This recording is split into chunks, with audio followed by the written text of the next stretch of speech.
Hola, buenos días. Mi nombre es Meli Ibarra y le voy a hablar un poco sobre los juicios ejecutivos.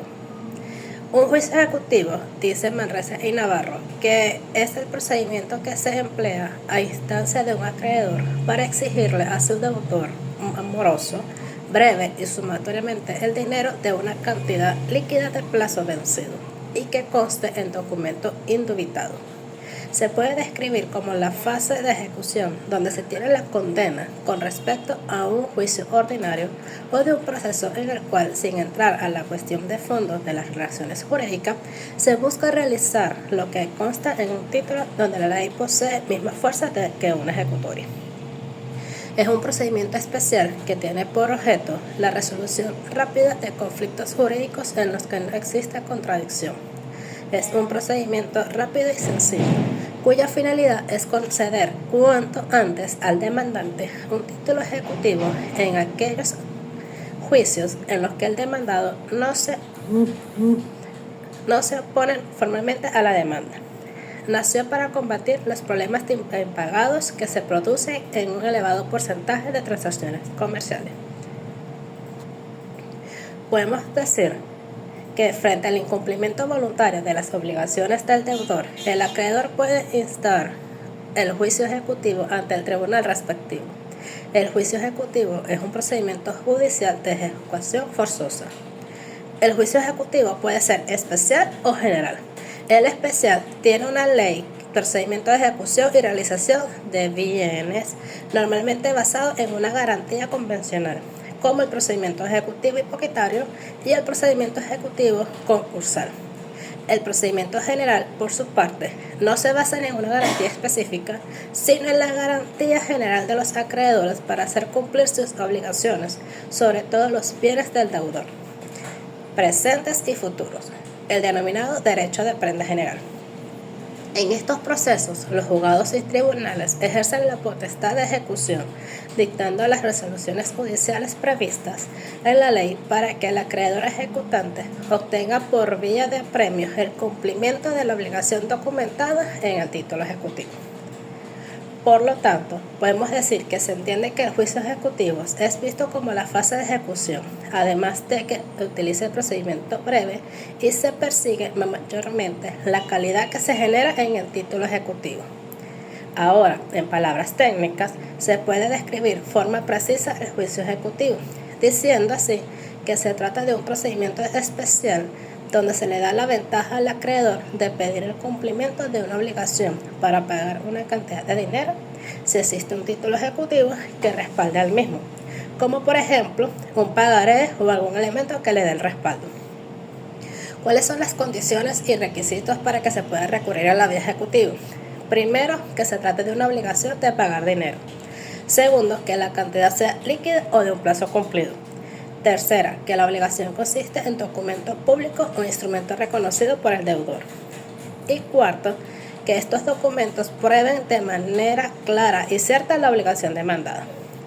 ¿Qué es el documento? Para que el documento público auténtico tenga los efectos de título ejecutivo, basta que se haya cumplido las formalidades necesarias para que éste tenga carácter, que si sea necesario tenga la cláusula guarantinga, el adjetivo guarantigio que se aplica al contrato o cláusula o al instrumento en el que se permite ejecutar al obligado, como si hubiese sentencia basada con autoridad de cosa juzgada. Según el procesalista Humberto Cuenca, el título ejecutivo debe basarse por sí mismo a la prueba del autor, es decir, es autónomo y no requiere de otra prueba. ¿Cuál es la preparación de las vías ejecutivas? En el artículo 631 del Código de Procedimiento Civil, para preparar la vía ejecutiva, puede pedir el acreedor ante cualquier juez del domicilio del deudor o del lugar donde se encuentre éste el reconocimiento de su firma extendida en instrumento privado, y el juez le ordenará que declare sobre la petición.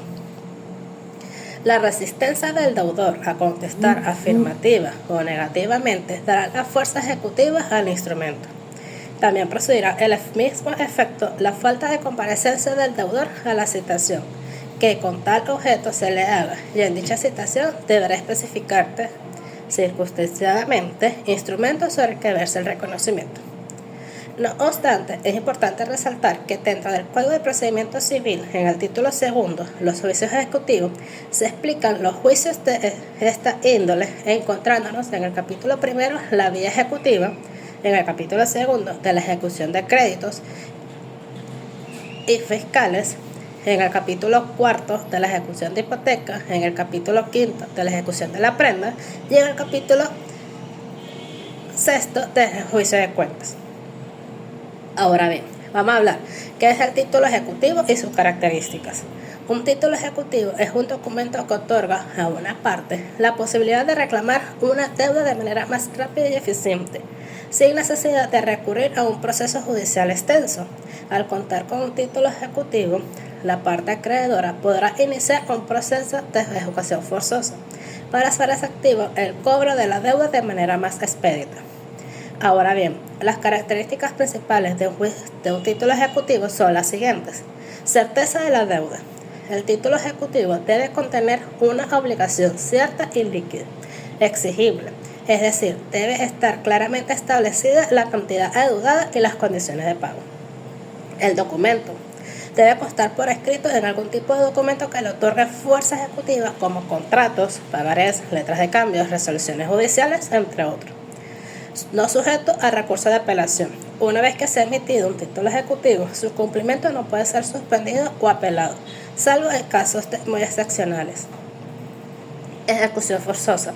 La parte acreedora puede solicitar la ejecución forzosa del título ejecutivo a través de un proceso judicial específico, en el cual se puede embargar bienes del deudor para garantizar el pago de la deuda.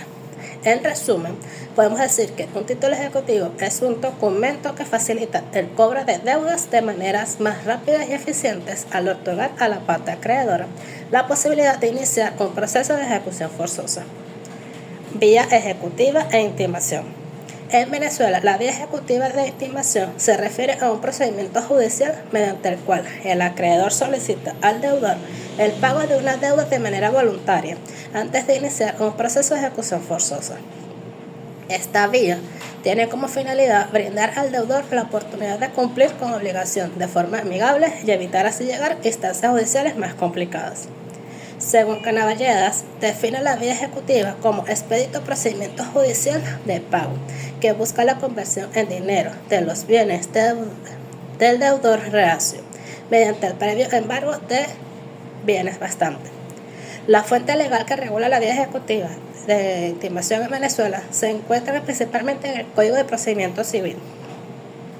Este código se establecen los pasos a seguir para llevar a cabo la intimación al deudor, así como las consecuencias legales en caso de incumplimiento del parte del mismo.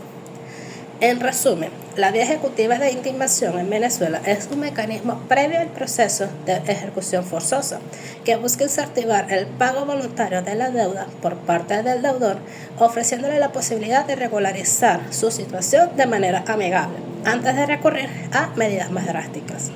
Esta vía se encuentra regulada en el Código de Procedimiento Civil como una de las herramientas para facilitar el cobro de deudas de manera más eficiente y efectiva. Para afianzar este concepto se puede citar el artículo 630 del Código de Procedimiento Civil, que establece: cuando el demandante presente instrumento público u otro instrumento auténtico que pruebe clara y ciertamente la obligación del demandado de pagar alguna cantidad líquida con plazo cumplido, o cuando acompañe vale o instrumento privado reconocido por el deudor, el juez examinará cuidadosamente el instrumento, si fuese de los indicados, a la solicitud del acreedor, acordará inmediatamente el embargo de bienes suficientes para cubrir la obligación y las costas, prudentemente calculadas. En base a lo que señala nuestra norma adjetiva civil, se entiende que este es el procedimiento especial en el cual el acreedor, valiéndose de instrumento público o de un autenticado, ya sea un vale u otro, que se reconozca a nivel legal, puede probar una obligación de pagar con plazo cumplido el demandado, permitiendo el embargo de bienes suficientes al deudor para que se dé garantía de las resultas de juicio, tomando en cuenta las costas.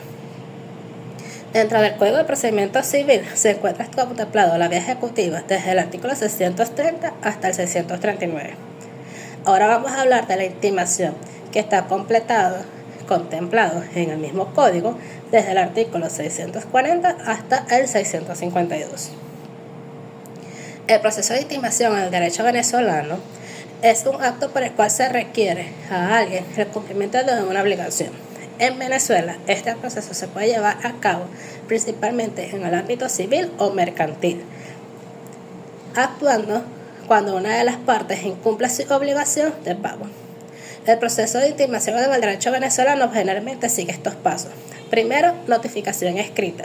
El acreedor envía una comunicación escrita al deudor en la que se le solicita el cumplimiento de una obligación pendiente. En esta notificación se debe indicar claramente los detalles de la deuda como monto, concepto y fecha de vencimiento. Plazo de respuesta. Se fija un plazo razonable para que el deudor responda a la intimación y realice el pago correspondiente. Este plazo puede variar dependiendo del tipo de obligación y de lo establecido en el contrato o en acuerdo entre las partes. Documentación probatoria. Es importante que el acreedor cuente con una documentación necesaria que respalde la deuda y la solicitud de cumplimiento. Esto puede incluir facturas, contratos, comprobantes de pagos, entre otros.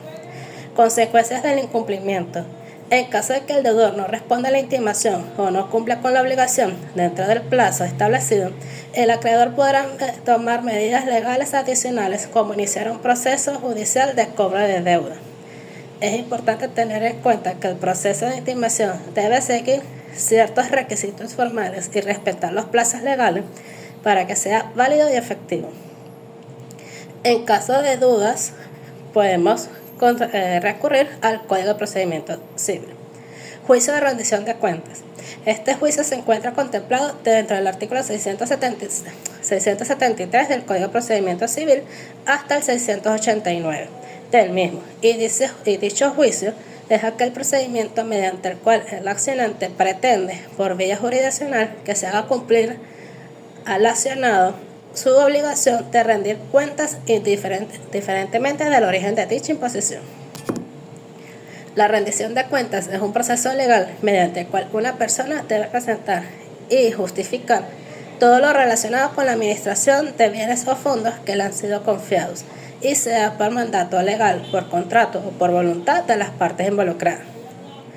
En el caso específico del juicio de rendición de cuentas en Venezuela, se refiere a la acción judicial que tiene por objetivo principal obligar a una persona llamada rendidor a presentar cuentas claras y detalladas sobre la administración de bienes o fondos que le han sido encomendados. Este procedimiento es común en situaciones como la administración de herencias, fideicomisos, mandatos, tutelas, entre otros. ¿Cuáles son los pasos a seguir? Primero, la demanda. El interesado, llamado demandante, interpone una demanda ante el tribunal competente solicitando que se inicie el juicio de rendición de cuentas contra la persona que se le exige la rendición. La notificación. Una vez admitida la demanda, se notifica al rendidor para que comparezca ante el tribunal a rendir cuentas en un plazo determinado. La presentación de las cuentas. El rendidor deberá presentar ante el tribunal las cuentas detalladas de la administración de los bienes o fondos en cuestión, acompañadas de los documentos que respalden dicha administración. La revisión y dictamen. El tribunal revisará las cuentas presentadas y podrá solicitar informes adicionales, peritajes u otra documentación que considere necesaria para esclarecer la situación. Resolución. Una vez evaluadas las cuentas presentadas y demás pruebas, el tribunal emitirá una resolución en la que se pronunciará sobre la rendición de cuentas realizadas por el rendidor. Es importante señalar que el juicio de rendición de cuentas tiene como finalidad garantizar la transparencia y legalidad en la administración de bienes y fondos, así como proteger los intereses de las partes involucradas. En caso de discrepancia o irregularidades en la rendición de cuentas, el tribunal podrá adoptar las medidas necesarias para corregir la situación y proteger los derechos de las partes afectadas.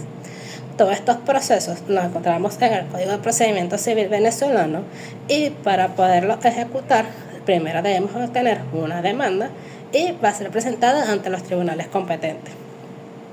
Mi nombre fue Maylin Ibarra. Una breve explicación de lo que es los procedimientos de los juicios, y cualquier duda estamos a su orden. Gracias.